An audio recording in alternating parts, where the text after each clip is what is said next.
তোমার যে দুইটা ঠোঁট দিলাম আমি আল্লাহ পাক তোমাকে নূরানি যে দুইটা ঠোঁট দিলাম রে জিবরাইল, ওই দুইটা ঠোঁট দিয়ে আমার বন্ধু নবীর নূরানি কদম মোবারকের মধ্যে তুমি চুমো খাইবা।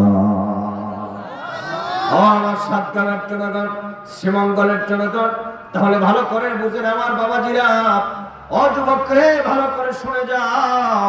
আহলুস সুন্নাত ওয়াল জামাতের আকীদা, জিবরাইল কোনদিন আমার নবীর উস্তাদ হতে পারে না। জিবরাইল যদি আমার নবীর উস্তাদ হয়, তাহলে মেরাজের রাতে জিবরাইল যে আমার নবীর কদমে চুমা খাইল।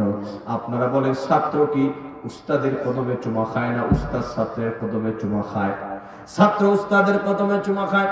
অতএব জিবরাইল যদি নবীর উস্তাদ হতো, সুম্মা মাআদাল্লাহ, তাহলে তো জিবরাইল দাঁড়ায় থাকার কথা নয়, নবীজির কদমে চুমা খাওয়ার কথা নয়।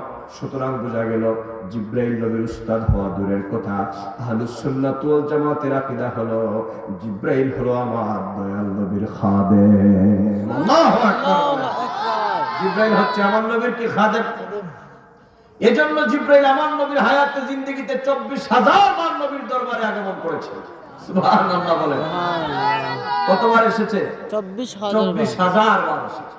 আমার নবীর খেদমতে 24,000 বার এসেছে। এখানে আরো দু একটি কথা না বললেই নয়। আমার প্রিয় সুধী বন্ধুরা, আল্লাহ পাক তার প্রিয় হাবিবকে জিবরাইলের দ্বারা শিক্ষা দেন নাই, নবীকে কিভাবে শিক্ষা দিয়েছেন। এজন্য এই পয়েন্টে আপনাদেরকে দুইটা দলিল আমি দিচ্ছি।